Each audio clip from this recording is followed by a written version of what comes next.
Mobile দিলে নামাও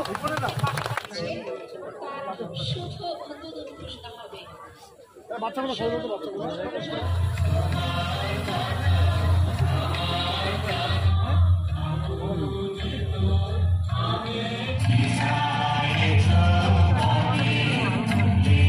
হ্যাঁ ঠিক আছে রেডি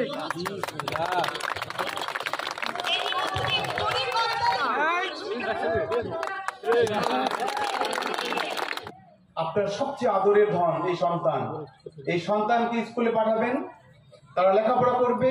যদি তারা বাসায় থাকে, কার সঙ্গে মিশছে, কিভাবে মিশছে, সে লেখাপড়া ঠিক মতো করছে কিনা, এটি আপনি খেয়াল রাখবেন।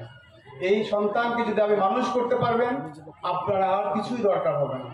আপনার মুখ উজ্জ্বল হবে, আপনার সন্তানের মুখ উজ্জ্বল হবে, অত্র এলাকার মুখ উজ্জ্বল হবে, তথা দেশের মুখ উজ্জ্বল হবে। দেশ একজন সুনাগরিক পাবে।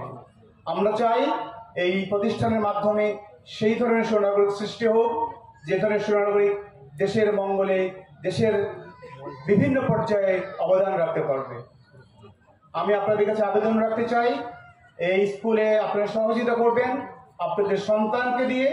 আপনার সন্তানরা সুশিক্ষিত হোক, আমরা আছি, আমরা পিছন থেকে আমরা নজরদারি করব, আমরা উপদেশ দিব, যাতে করে আপনার সন্তান, আমরা জানি কোন পথে কিভাবে গেলে আপনার সন্তান সুযোগ্য সন্তান হিসেবে পরিগণিত হবে। এই পথটা আমরা জানি, এই পথগুলো আমাদের জানা আছে।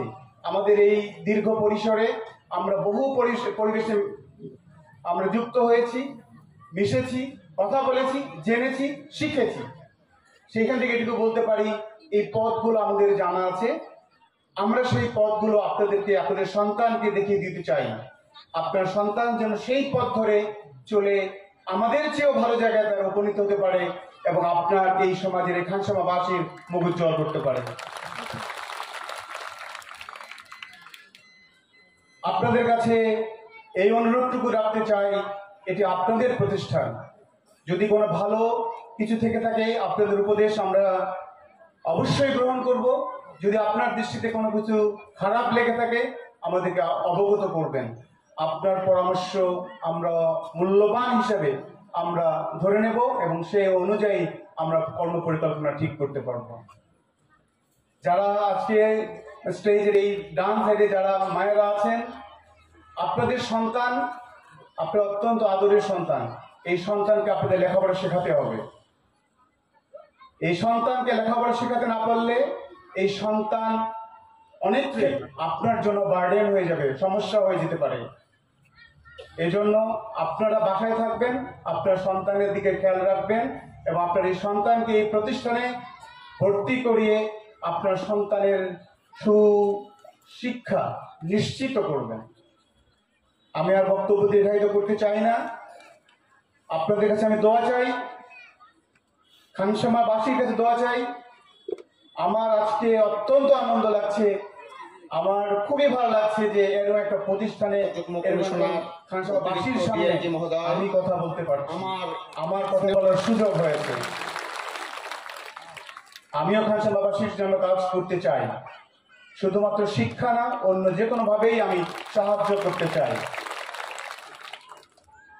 আজকে দিনাজপুরে আমার 3 মাস পূর্তি হলো, অর্থাৎ আমি 90 দিন যাবত এই দিনাজপুরে পুলিশ সুপার হিসেবে কর্মরত আছি। তো আমার যেটা অবজারভেশন, এখানে ইউনো মহোদয় যেটা বললেন যে খানসামা 10টি উপজেলার মধ্যে একটি, উনি নেগেটিভ সাইডে বলছেন, বাট আমার দৃষ্টিতে এই খানসামা হচ্ছে অত্যন্ত ভদ্র এবং খুবই কম্পারেটিভলি অনেক শান্তপ্রিয় একটি এলাকা, অন্তত দিনাজপুরের মধ্যে। যদিও খানসামা হয়তো শিক্ষিতের হার কম থাকতে পারে, বাট অন্য উপজেলায় যদি বেশিও থাকে, আমার মনে হয় যে অন্য উপজেলার চাইতে এই খানসামাবাসীর যারা অভিভাবক আছেন তারা তুলনামূলক কৃতি সন্তান জন্ম দিয়েছে, যার প্রমাণ আজকে আমাদের এই সম্মানিত additional DIG Mohammad Faruk Hossain sir, যিনি সবসময় প্রথম ঘর। এবং এই যে আজকের এই যে স্কুল উদ্বোধন হতে যাচ্ছে, এই স্কুলেরও তার প্রথম দিকের একজন উপদেষ্টা। আমি আশা করব এই স্কুলটি খানসামা তথা দিনাজপুরের প্রথম পর্যায়ে একটি স্কুল এবং কলেজ হিসেবে পরিগণিত হবে।